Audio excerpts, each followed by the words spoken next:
Hello, everyone, and welcome back to the Oklahoma Venture Forum podcast. I'm your host, Kyle Golding. I'm joined today by special guest Nathaniel Harding from Cortado Ventures. He's a managing partner there. Good to see you today, Nathaniel. You too. It's great to be here. Now, you're going to be one of our two panelists for Wednesday, December 13th, our December OVF Power Lunch.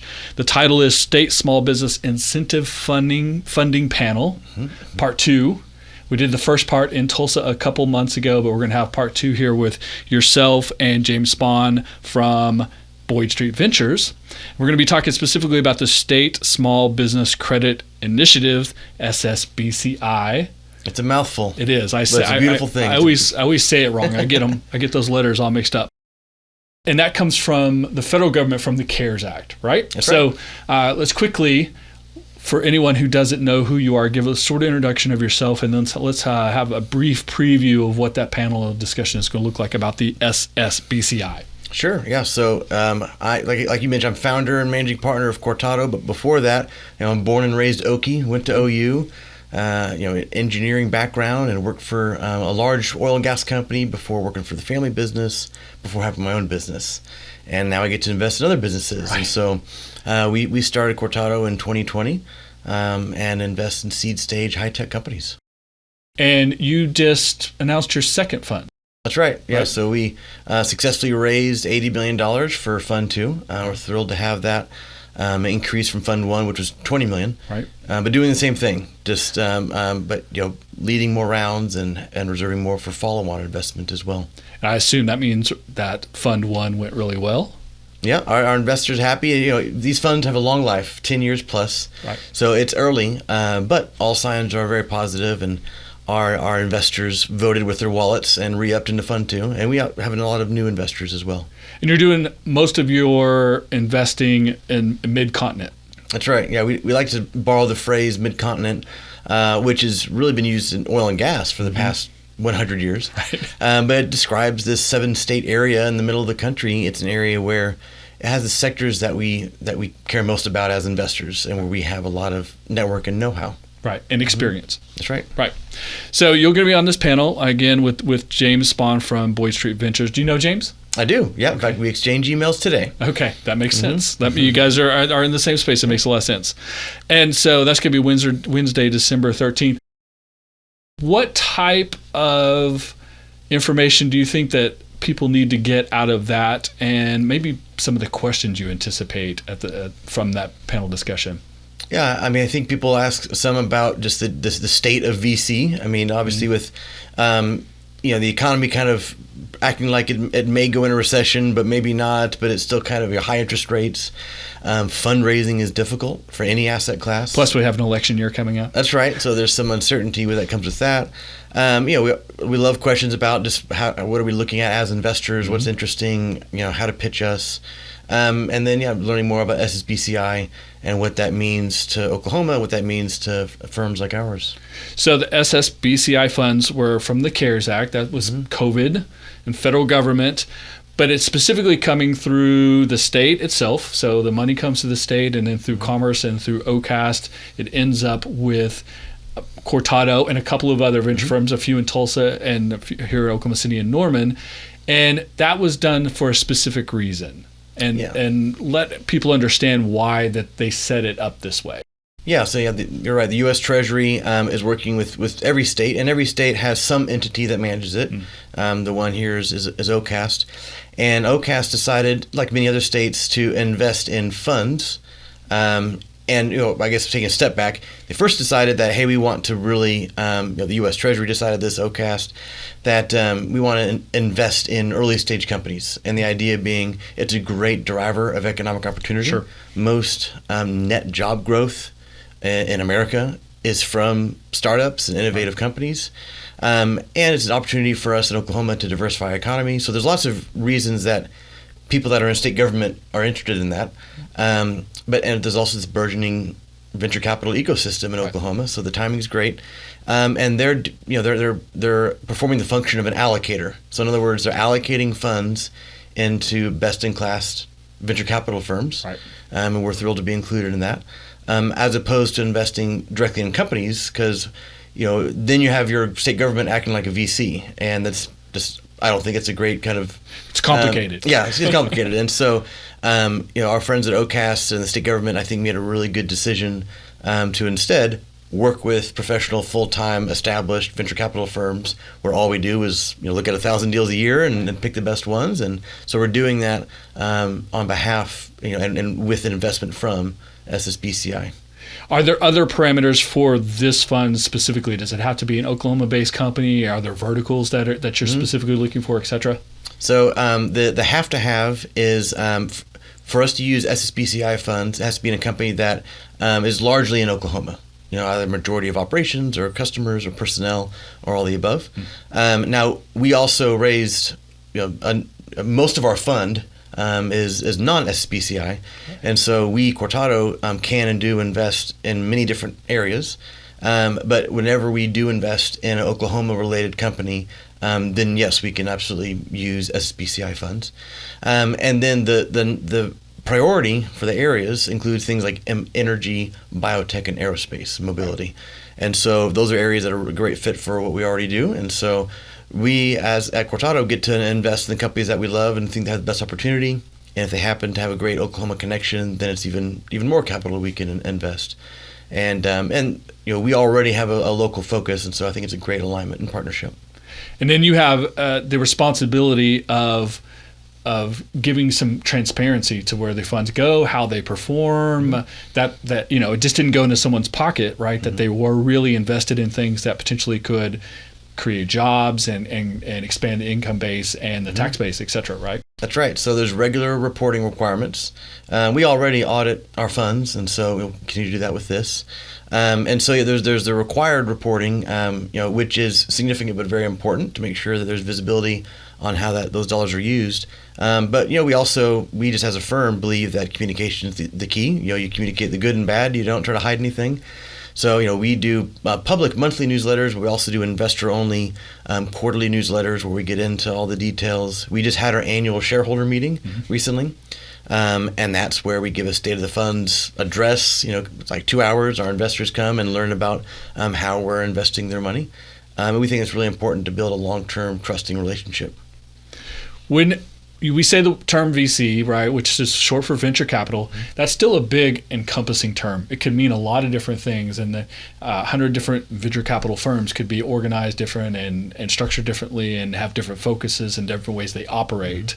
So what are some of the things that Cortado does that is distinct to you, and some of the things that if someone's going to ever pitch you, whether it's SSBCI money or a traditional investment, what are some of the things that you look for, and some of the things that you are more likely to say yes to, and some of the things you probably would likely say no to?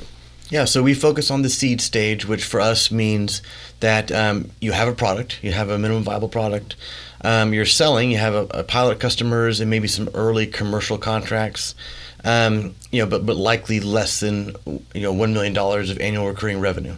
So if somebody's in that sweet spot of post product, early revenue, that's kind of a stage criteria. Another has to be high tech, so it has to be some kind of defendable, novel technology, invention, patent. Could be software, could be physical hardware, but that's an important element, is the technology piece. And then we have to have conviction that it's something that's 10 times better than anything else out there, and that has the potential to return 20 times. And that's really the way that we look at our investments. Is we want to invest in things that have tremendous growth potential, and so of course a huge market they can sell to, but importantly a go-to-market strategy that they can repeat and scale. Right. And a lot of times in that stage of the company, the CEO is really the chief salesperson as well. Right. And that I think is an important alignment of interest, because you're early in that product development and you're iterating, you're responding to customers. You have to nail it with those first 10 customers and make them thrilled, and then you can scale that sales motion. So that's that filter. We look for kind of right sizing on just valuation and the amount that they're raising. Venture capital is not the best fit for everybody. It's venture capital is really best suited for companies that have a massive potential scale, high margin, high tech, high growth trajectory, and where you need to invest a little bit of capital up front, and then you kind of come back to the well a year or two later, and you're raising more. And so a lot of times you have companies raise 5 or 6 or 10 rounds over their development, and until they get to that kind of profitable, full-scale operation. And so those are some of the large, kind of general attributes that we look for, and I think are more or less common among various venture capital investors. Where we start to dig in a little bit deeper and specific to us is, again, that regional focus, and we care more about we do care about where the CEO and the founders live, but we also care a lot about where they're selling. So if they're selling into a market that we know a lot about, then that's interesting. We have 3 categories that we look at. One is what we call Industry 4.0. So think of the digital world meeting the built world. Okay. So like energy and logistics, right? The second is future of work, like workflow automation. And the third is life sciences. So that's where we really focus specifically as a firm. So you mentioned that right now, at the end of this exact moment, there's a lot of trepidation about the economy and whether it's a good time to invest or not.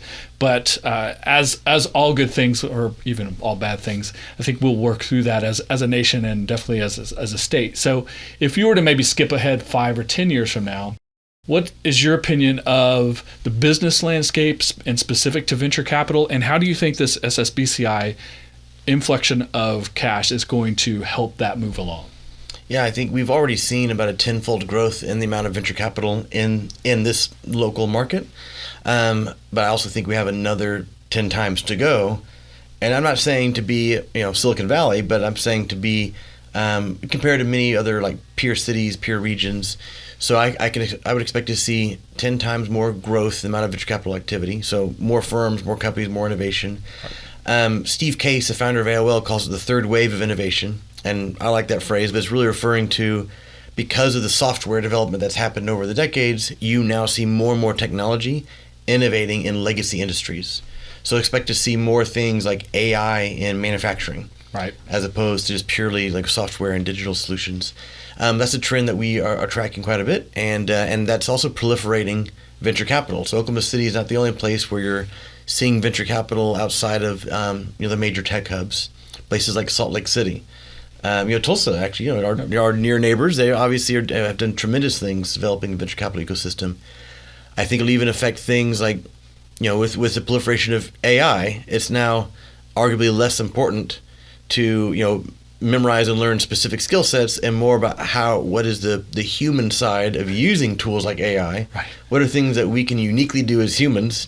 I mean, I'll be encouraging my kids to have more focus on creativity and problem solving, as opposed to like make sure you learn this coding language or whatever.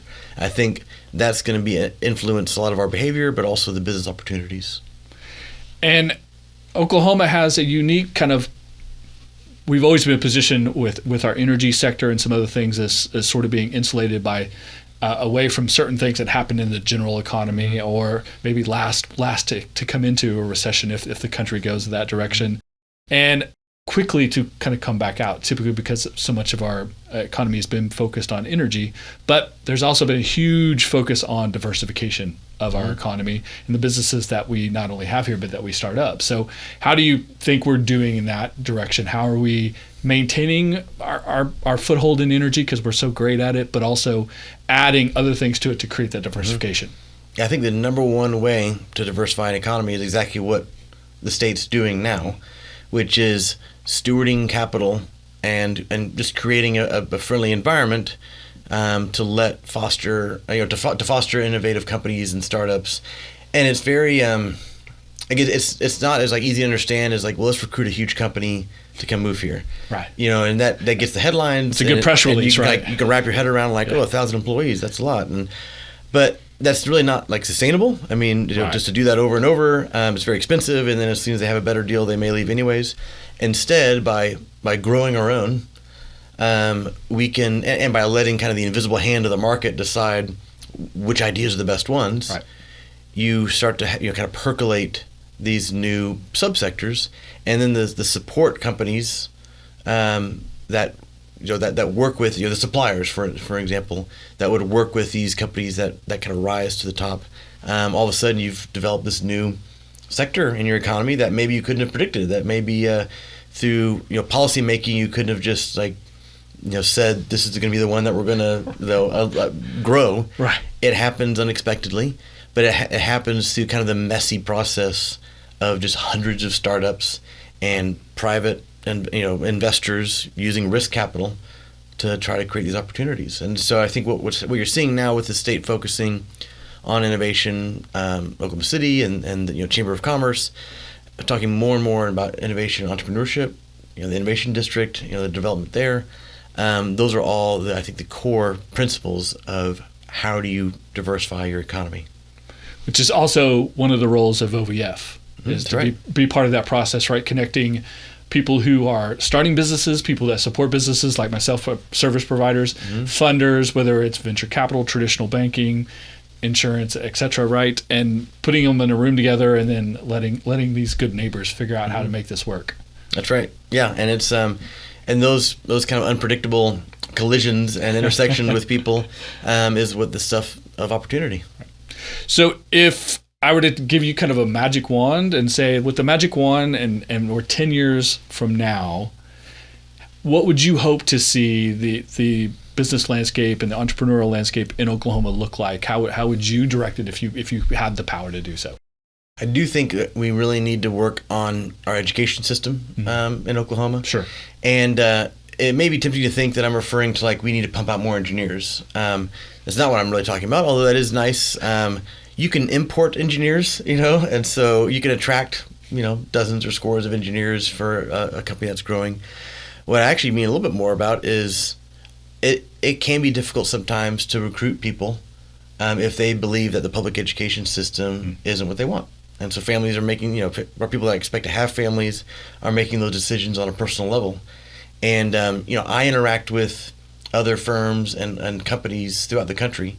So I'm kind of like this unofficial surveyor of what do people think about Oklahoma and the business opportunity here, and there's so much going for us. But I firmly believe that really getting public education right and is an important stepping stone to realizing that the ultimate vision, which is we should be properly viewed as a new home for this third wave of innovation, where you have an amazing founders and entrepreneurs coming from industry, building new technology in these legacy industries and kind of reinventing ourselves from the inside out. But yeah, for us to be able to scale and attract talent, the education piece is really important. All that comes together to make it an exciting time to be in business in Oklahoma. That's right. So looking forward to the conversation that you will be having with yourself and with James Spann from Boyd Street Ventures on Wednesday, December 13th. If you guys have not signed up yet, you can still watch via Zoom. So go to ovf.org and get yourself access via Zoom so that you can listen in, even ask questions via Zoom to the panel. I'm sure you guys will have some interesting insights, and then the Q&A on these panels are always good. There's always interesting questions because there's such smart people in that room. Yeah, I'm really looking forward to that as well. It's going to be great. Appreciate you being on the podcast today and giving us some insights as to what to expect, some things to look forward to the future of venture capital here in Oklahoma, and the things that we can all participate in as citizens of Oklahoma and the Midwest. So appreciate your time today, Nathaniel. Thank you, Kyle. It's been great. Thanks.